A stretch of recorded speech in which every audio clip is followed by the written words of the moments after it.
सब लोगों को सब क्यों नहीं मिलता। यह कहानी उन लोगों के लिए है जो जीवन में मिलने वाली कठिनाइयों और संघर्षों का सामना करते हैं और समझ नहीं पाते कि क्यों कुछ लोगों को सब कुछ मिलता है और कुछ को नहीं। बौद्ध धर्म के गहन सिद्धांतों पर आधारित यह कथा हमें जीवन के सच्चे अर्थ को समझने और धैर्य के साथ आगे बढ़ने की प्रेरणा देती है। नमस्ते दोस्तों, स्वागत है आपका हमारे YouTube चैनल पर। रामदास एक साधारण व्यक्ति था जो एक छोटे से गांव में अपने परिवार के साथ रहता था। उसका जीवन कठिनाइयों से भरा हुआ था, लेकिन उसने हमेशा कड़ी मेहनत की और कभी किसी से कोई शिकायत नहीं की। लेकिन जैसे जैसे समय बीतता गया, रामदास के मन में एक सवाल ने जन्म लिया, क्यों सब लोगों को सब कुछ नहीं मिलता। यह सवाल उसके मन में तब गहराई से उठा जब उसने देखा कि कुछ लोग बहुत संपन्न और सुखी थे, जबकि अन्य लोग, जैसे कि वह खुद, हमेशा संघर्ष में जी रहे थे। इस सवाल का उत्तर पाने की तीव्र इच्छा ने रामदास को एक आध्यात्मिक यात्रा पर निकलने के लिए प्रेरित किया। उसने सुना था कि एक बौद्ध मठ में एक महान गुरु रहते हैं जो जीवन के गहरे रहस्यों को समझाने में सक्षम है। रामदास ने अपने सभी कार्यों को छोड़कर गुरु से मिलने का निश्चय किया। रामदास ने मठ की ओर जाने का निर्णय लिया, लेकिन यात्रा आसान नहीं थी। मठ गांव से बहुत दूर पहाड़ों में स्थित था, जहां तक पहुंचने के लिए कठिन रास्तों और जंगलों से होकर गुजरना पड़ता था। लेकिन रामदास की दृढ़ इच्छा शक्ति ने उसे आगे बढ़ने के लिए प्रेरित किया। पहले दिन की यात्रा में रामदास ने कई चुनौतियों का सामना किया। उसे घने जंगल से गुजरना पड़ा, जहां जंगली जानवरों का खतरा था। वह थका हुआ और भूखा था, लेकिन उसने हार नहीं मानी। हर बार जब उसे लगा कि वह आगे नहीं बढ़ सकता, वह गुरु के ज्ञान को पाने की अपनी इच्छा को याद करता और अपने कदमों को और भी तेज कर देता। यात्रा के दौरान रामदास की मुलाकात कई लोगों से हुई जो अपने अपने जीवन में संघर्ष कर रहे थे। हर किसी की अपनी कहानी थी और रामदास ने उन सभी से कुछ न कुछ सीखा। पहले वह एक बूढ़े आदमी से मिला जो जीवन भर संपत्ति के पीछे भागता रहा था, लेकिन अब अकेला और उदास था। बूढ़े आदमी ने रामदास को बताया, बेटा, मैंने जीवन में बहुत कुछ पाया, लेकिन अब मुझे समझ में आता है कि असली खुशी संपत्ति में नहीं, बल्कि परिवार और मित्रों के साथ बिताए गए समय में है। इसके बाद रामदास ने एक युवा महिला से मुलाकात की जो अपनी सुंदरता के लिए प्रसिद्ध थी, लेकिन उसने रामदास को बताया, मेरा जीवन सबकी नजरों में सुंदर लगता है, लेकिन मेरे अंदर बहुत अकेलापन है। सुंदरता बाहरी होती है, लेकिन सच्चा सुख अंदर से आता है। आखिरकार कई दिनों की कठिन यात्रा के बाद रामदास मठ पहुंच गया। मठ की शांत और पवित्र वातावरण ने उसके मन को शांत कर दिया। उसने गुरु से मुलाकात की जो ध्यान की स्थिति में बैठे थे। गुरु की उपस्थिति में रामदास ने तुरंत ही एक गहरी शांति का अनुभव किया। रामदास ने गुरु को अपनी समस्या बताई और पूछा, गुरुदेव, मैं जीवन में बहुत मेहनत करता हूं, लेकिन फिर भी मुझे वह सब कुछ नहीं मिलता जिसकी मुझे आवश्यकता है। वहीं कुछ लोग कम मेहनत करके भी सुखी और संपन्न हैं। क्यों ऐसा है कि सब लोगों को सब कुछ नहीं मिलता? गुरु ने रामदास को ध्यानपूर्वक सुना और फिर बोले, रामदास, जीवन का सबसे बड़ा सच यह है कि कोई भी व्यक्ति सब कुछ नहीं पा सकता। हम सब इस संसार में अपने अपने कर्मों का फल भुगत रहे हैं। तुम्हारे पास जो है वह तुम्हारे पिछले कर्मों का परिणाम है, और जो तुम्हें नहीं मिला वह भी तुम्हारे कर्मों का ही फल है। गुरु ने उसे समझाया कि बौद्ध धर्म के अनुसार जीवन में सभी को सब कुछ मिलना संभव नहीं है। हर व्यक्ति अपने अपने जीवन में किसी न किसी प्रकार की कमी का सामना करता है। उन्होंने कहा, इस संसार में कोई भी व्यक्ति पूर्ण नहीं है। हर किसी के जीवन में कोई ना कोई कमी है, लेकिन यही जीवन की सुंदरता है। अगर सभी को सब कुछ मिल जाए तो जीवन में कोई संघर्ष, कोई प्रेरणा और कोई विकास नहीं होगा। गुरु ने रामदास को बौद्ध धर्म के कर्मों के सिद्धांत के बारे में विस्तार से बताया। उन्होंने कहा, कर्म का फल अवश्यंभावी है। हर व्यक्ति को अपने कर्मों का फल भुगतना पड़ता है। यदि तुमने अच्छे कर्म किए हैं तो तुम्हें उसका फल अवश्य मिलेगा, चाहे वह इस जीवन में मिले या अगले जीवन में। इसी तरह बुरे कर्म का फल भी निश्चित है। गुरु ने यह भी समझाया कि कर्म केवल इस जीवन के कर्म नहीं होते, बल्कि हमारे पिछले जन्मों के कर्म भी हमारे वर्तमान जीवन को प्रभावित करते हैं। उन्होंने कहा, जो कुछ तुम्हारे जीवन में घटित हो रहा है वह केवल इस जीवन के कर्मों का परिणाम नहीं है, बल्कि यह तुम्हारे पिछले जन्मों के कर्मों का भी फल है। गुरु ने रामदास को बताया कि जीवन में सब कुछ पाने की इच्छा ही दुख का कारण है। उन्होंने कहा, तुम्हारा सवाल केवल तुम्हारा नहीं है, बल्कि यह सवाल दुनिया के हर व्यक्ति का है। लेकिन इसका उत्तर बहुत सरल है। जीवन में सब कुछ पाना संभव नहीं है। सच्ची समझदारी और शांति तभी मिल सकती है जब तुम अपनी स्थिति को स्वीकार करते हो और उसमें संतोष महसूस करते हो। गुरु ने आगे कहा, जीवन में असली खुशी और शांति केवल आंतरिक संतोष से ही प्राप्त हो सकती है। बाहरी चीजों में सुख ढूंढना केवल अस्थायी होता है। यदि तुम अपनी इच्छाओं को नियंत्रित करोगे और अपनी स्थिति को स्वीकार करोगे तो तुम सच्ची शांति प्राप्त कर सकते हो। गुरु के उपदेशों को सुनने के बाद रामदास ने मठ में कुछ समय बिताने का निर्णय लिया। उसने मठ के अन्य साधुओं के साथ ध्यान और साधना की। उसने गुरु के साथ कई बार बातचीत की और जीवन के गहरे रहस्यों को समझने की कोशिश की। मठ में बिताए गए समय के दौरान रामदास ने महसूस किया कि उसकी चिंताएं धीरे धीरे कम हो रही थीं। उसने अपनी इच्छाओं को नियंत्रित करना सीखा और अपने जीवन की सच्ची स्थिति को स्वीकार करना शुरू किया।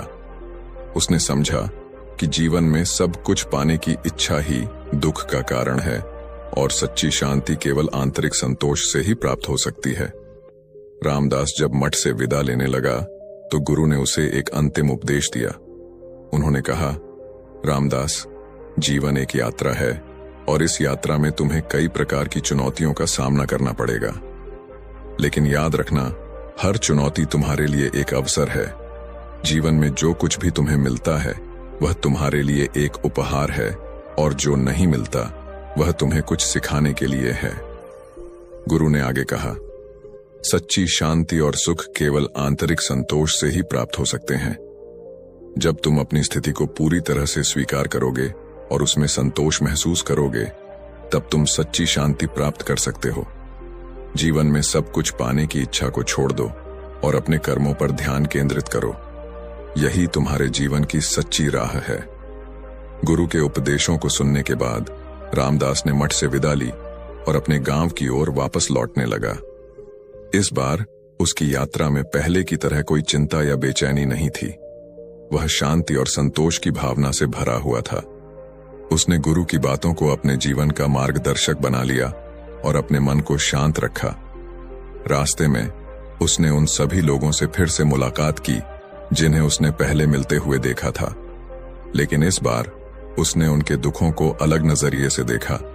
उसने महसूस किया कि हर व्यक्ति अपने जीवन में किसी न किसी प्रकार की कमी का सामना करता है, लेकिन यह कमी ही जीवन को खूबसूरत बनाती है। गांव में लौटने के बाद रामदास का जीवन पूरी तरह से बदल गया। उसने अब अपनी जीवन की स्थिति को पूरी तरह से स्वीकार कर लिया था और उसमें संतोष महसूस करने लगा था। वह अब पहले की तरह किसी चीज की कमी का अनुभव नहीं करता था, बल्कि उसने जो कुछ भी उसके पास था उसमें खुशी महसूस करना शुरू कर दिया। रामदास ने गांव के लोगों के साथ गुरु की शिक्षा को साझा किया और उन्हें भी जीवन में संतोष और आभार की शक्ति के बारे में बताया। धीरे धीरे गांव के लोगों के जीवन में भी सकारात्मक परिवर्तन आने लगे। लोग अब पहले की तरह रामदास ने गुरु के उपदेशों को अपने जीवन में पूरी तरह आत्मसात कर लिया और गांव में लौटने के बाद उसने गांव के लोगों के साथ भी उन शिक्षाओं को साझा करना शुरू कर दिया। पहले रामदास के जीवन में जो बेचैनी और असंतोष था वह अब पूरी तरह से गायब हो चुका था। उसकी आत्मा में अब एक गहरी शांति और संतोष का वास था जो गांव के लोगों को भी स्पष्ट रूप से दिख रहा था। गांव के लोग रामदास के इस बदलाव से प्रभावित हुए और उससे सीखने के लिए उसके पास आने लगे। उन्होंने रामदास से पूछा, तुम्हारे जीवन में इतनी शांति और संतोष कैसे आया? तुम पहले इतने चिंतित और बेचैन थे और अब ऐसा लगता है जैसे तुमने जीवन का असली रहस्य पा लिया हो। रामदास ने उन्हें गुरु के उपदेशों को सरल शब्दों में समझाया। उसने कहा, जीवन में संतोष तभी आता है जब हम अपनी स्थिति को पूरी तरह से स्वीकार करते हैं और उसमें संतुष्ट रहते हैं। हमें जो मिला है उसमें संतोष ढूंढना चाहिए, बजाय इसके कि जो नहीं मिला उसके पीछे भागते रहें। गुरु ने मुझे सिखाया कि जीवन में सब कुछ पाना संभव नहीं है, लेकिन जो कुछ हमें मिला है वह भी पर्याप्त है, यदि हम उसे सही नजरिए से देखें। रामदास ने गांव के लोगों को बौद्ध धर्म के अष्टांगिक मार्ग के बारे में बताया, जो दुखों से मुक्ति पाने और शांति प्राप्त करने का मार्ग है। उसने गांव वालों को समझाया कि इस मार्ग का अनुसरण करने से वे अपने जीवन में शांति और संतोष प्राप्त कर सकते हैं। इस मार्ग के 8 अंग हैं। 1. सम्यक दृष्टि, राइट व्यू, जीवन के सच को समझना और कर्म के सिद्धांत को स्वीकार करना। 2. सम्यक संकल्प, सही इरादा, सच्चाई और करुणा के साथ जीवन जीने का संकल्प। 3. सम्यक वाणी, सही वाणी, सत्य, प्रेम और करुणा के साथ बोलना। 4. सम्यक कर्म, सही और नैतिक कर्म करना। 5. सम्यक आजीविका, सही और नैतिक तरीके से आजीविका कमाना। 6. सम्यक प्रयास, सही प्रयास, मानसिक और नैतिक रूप से सुधारने का प्रयास करना। 7. सम्यक स्मृति, सही ध्यान, वर्तमान में जीना और ध्यान के माध्यम से अपने मन को शांत रखना। 8. सम्यक समाधि, सही एकाग्रता, ध्यान और साधना के माध्यम से मन को स्थिर और एकाग्र करना। रामदास ने लोगों को इन 8 अंगों के महत्व को समझाया और कहा, यदि तुम इस मार्ग का पालन करोगे तो तुम्हें जीवन में शांति, संतोष और सच्ची खुशी मिलेगी। यह मार्ग तुम्हें अपनी इच्छाओं और दुखों से मुक्त करेगा और तुम्हारे जीवन को सही दिशा में ले जाएगा। धीरे धीरे गांव के लोग रामदास के मार्गदर्शन में अष्टांगिक मार्ग का पालन करने लगे। उन्होंने अपनी जीवन शैली में बदलाव किया और अपनी सोच को सकारात्मक बनाया। वे अब अपनी इच्छाओं और लालच से मुक्त होकर संतोषपूर्वक जीवन जीने लगे। गांव में एक नई ऊर्जा और शांति का वातावरण बन गया। रामदास के मार्गदर्शन में गांव के लोगों ने अपने आपसी संबंधों में सुधार किया और एक दूसरे की मदद करने लगे। वे अब पहले की तरह एक दूसरे से ईर्ष्या या द्वेष नहीं करते थे, बल्कि मिलजुल कर जीवन का आनंद लेने लगे। इस परिवर्तन ने गांव को एक सशक्त और खुशहाल समुदाय में बदल दिया। रामदास का जीवन अब पूरी तरह से बदल चुका था। वह अब एक शांतिपूर्ण और संतोषपूर्ण जीवन जी रहा था। उसने गांव के लोगों के साथ मिलकर कई सामूहिक कार्य किए, जिनसे गांव का विकास हुआ। उसने बच्चों को शिक्षा देने के लिए एक स्कूल की स्थापना की और लोगों को स्वच्छता और स्वास्थ्य के महत्व के बारे में जागरूक किया।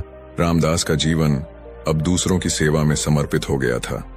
उसने समझा कि सच्चा सुख और शांति केवल दूसरों की सेवा और सहायता करने से ही प्राप्त होती है। उसने अपने जीवन को दूसरों की भलाई के लिए समर्पित कर दिया और इस सेवा से उसे एक नई ऊर्जा और आत्मसंतोष मिला। कुछ वर्षों बाद गुरु मठ से गांव में आए।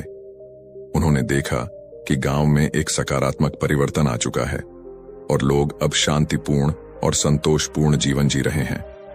गुरु ने रामदास की मेहनत और समर्पण को देखा और उसे आशीर्वाद दिया।